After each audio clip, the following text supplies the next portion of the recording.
update-update yang bisa dibagikan kita bang soal timnas atau U23 atau mungkin yang lain sebentar lagi mau main U17 juga, U17 kan mau main ya. Mereka udah kemarin uji cobanya di Medan cukup bagus. Kemarin juga cukup bagus gitu ya. Soal kalah namanya uji coba, nggak apa-apa. Nanti di pertandingan realnya yang semoga mereka dapat pengalaman yang berharga selama uji coba. Jadi apa yang diberikan oleh PSSI kepada federasi, kepada Coach Nova dan teman-teman dengan fasilitas yang sangat bagus, di mana uji coba diberikan kepada mereka dengan sangat kaya gitu ya. Sebelumnya di lawan Mali, sebenarnya kita ini walaupun kalah tapi oke banget gitu ya. Dan ini berikan pengalaman kepada mereka untuk nanti pada saat pertandingan Piala Dunianya mereka punya kesempatan untuk memenangkan pertandingan. Walaupun nantinya lawan Brazil gitu ya, mereka akan bisa berbicara karena lawan-lawan kuatnya pun udah pernah mereka jajal gitu. Ini bagus bagi Coach Nova dan bagi pemain U17 kita gitu. Bang, ini ada yang bertanya atau menyayangkan timnas U17 hanya berkekuatan 4 pemain diaspora bang di U7 di Piala Dunia, Matthew Bakar, Lukas Lee, Mike Rajasa gitu bang. Ini kan ada U17 ini agak ini perlu saya jelaskan mengenai naturalisasi. Agak beda dengan senior atau di U23 gitu. Kenapa? Atau 20? Karena di U17 itu masih susah kita untuk melakukan naturalisasi, kan nggak bisa naturalisasi. Karena 17 itu mereka, kalaupun dia harus berdarah Indonesia, dia harus orang tuanya punya paspor salah satunya Indonesia. Nah ini yang susah. Apakah dulu waktu dia lahir, salah satu orang tuanya masih punya paspor Indonesia? Paspor dalam arti dokumentasinya betul gitu, dia paspor. Kalau enggak, terpaksa nunggu lama. Ini yang beda dengan usia 20. 20 kan dia udah memilih. 18 sampai 20 itu udah memilih itu. Mereka bisa proses naturalisasi. Kalau yang ini nggak bisa proses naturalisasi. Harus nunggu nanti baru boleh. Ada kemarin dari berdarah Amerika, ya kan? Orang tuanya dua-dua Amerika, tapi tinggal di Indonesia. Tapi kan proses dia di Indonesia kan butuh waktu lagi, proses lagi, jadi agak lain gitu. Jadi memang yang kita dapatkan tuh rata-rata orang tuanya masih punya paspor Indonesia, salah satunya. Mak itu yang bisa kita proses untuk bermain di Piala Dunia ini sekarang ini. Ini jadi harus dipahami nih perbedaannya antara pemain yang 17 sama yang di junior. Nah, 20. Kalau 20 misalnya udah bisa kita naturalisasi. Di 23 apalagi senior udah bisa naturalisasi. Tapi kalau yang 17 nggak bisa. Gitu. Soal FIFA ASEAN Cup kan ada juga sebelumnya Piala AFF itu komunikasinya bagaimana dengan AFF dan FIFA juga terkait turnamen Asia Tenggara. Saya belum dapat informasi mengenai lengkapnya, jadi belum bisa juga komen mengenai Piala AFF-nya. Piala ASEAN, FIFA ASEAN itu. Apakah nanti akan ada yang mengatakan bahwa kalau Piala ASEAN ini masuk agenda FIFA, tapi ada yang bilang nggak masuk, jadi nggak bisa ngundang juga pemain-pemain yang lagi bermain di sana. Apalagi kalau namanya agenda FIFA, itu berarti biasanya di jadwal FIFA Matchday. Betul. Iya kan? Nah, udah berbeda nih situasinya. Jadi kalau kita lihat belum dapat detailnya ya, detailnya belum dapat benar. Saya belum bisa jawab. Bang, ini U22 kan akan main di FIFA Matchday bulan November nih bang ya. Ya. Ini artinya kan bisa memanggil pemain-pemain muda kita yang ada di luar negeri dong bang, kayak mungkin Justin Hubner, Marcelino, Nah itu Jenner. klubnya pasti lihat apakah FIFA Matchday atau enggak. FIFA Matchday bang. Artinya 10 sampai 18. kalau dia di FIFA Matchday kan kita tahu bahwa tergantung kebutuhan dari coach Indranya.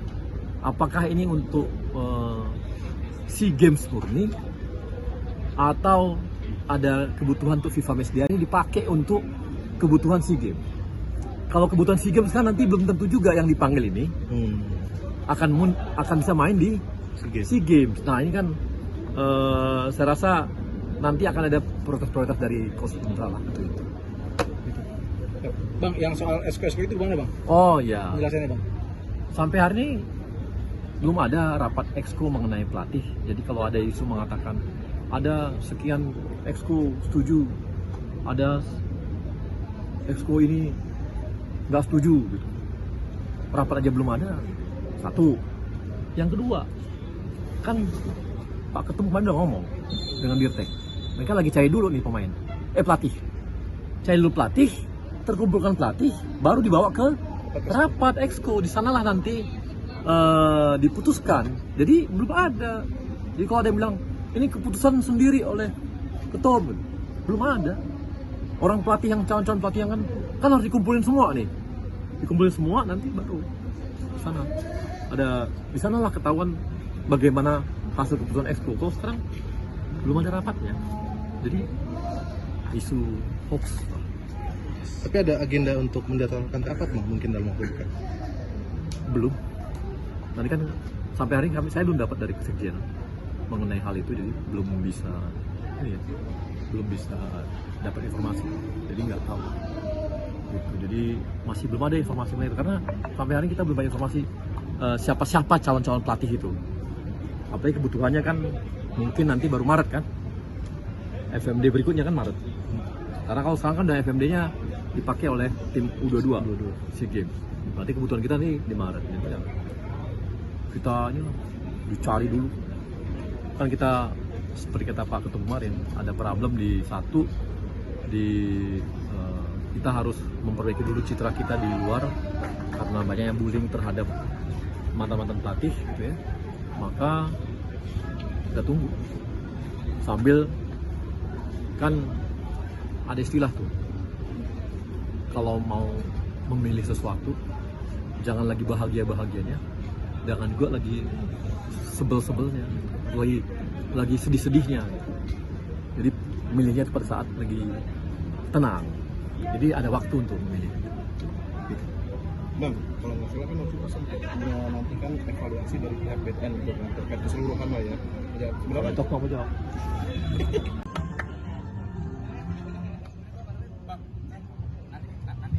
Ya, Bung Arya dan Bung Rido menyelami para pemain. Kita lihat. Dimulai dari tribun. Ada Majid, kita lihat. Siap. Untuk kedua tim boleh sekalian ambil sesi untuk foto bersama dengan brand ambassador 2024.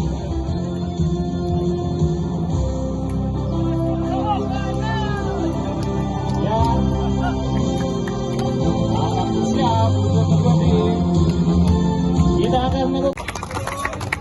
Boleh semangat, kasih tepuk tangan buat penonton. Dan kita lihat Majid diberikan ban kapten langsung oleh Rizky Rido. Selanjutnya ada Khalid dari CNN yang juga akan disematkan ban kapten.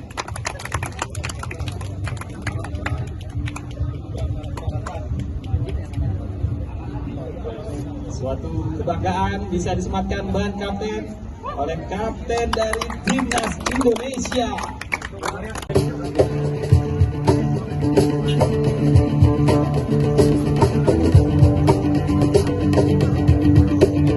Yeay! Tangan untuk Rizky Rido, kapten kita. Cara ini 2, 3.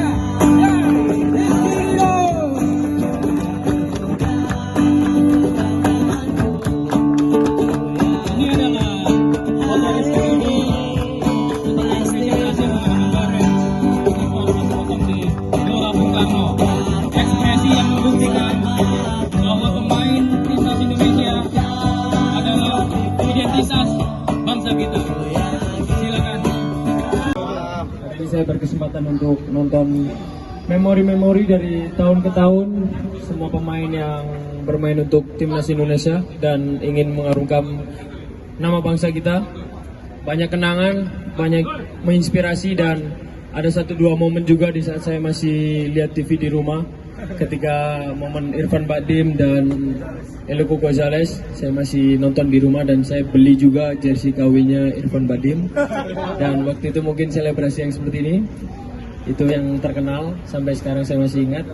Dan kalau untuk foto ini sendiri sangat emosional karena sangat bersyukur. Kita tahu sendiri waktu itu kita lawan Bahrain dikerjain seperti apa, dan ya kita di kandang bisa menang 1-0. Dan saya ingat waktu itu saya ada kram. Habis itu saya bilang ke pelatih ternyata pergantian sudah habis, dan saya paksa untuk bermain dan saya bilang ke Sananta kalau saya nggak salah tuker, dia saya suruh jadi center back, saya biar di striker. Soalnya takutnya kalau saya di back dan saya tetap kram, takutnya nggak offset dan bahaya buat pertahanan. Jadi saya bilang seperti itu. Tapi nggak tahu Sananta kayaknya nggak denger dan ya dia sama-sama menyerang sama saya. Jadi sangat bersyukur bisa bermain untuk timnas Indonesia pastinya, karena untuk saat ini nggak gampang untuk bisa menjadi skuad dari timnas Indonesia.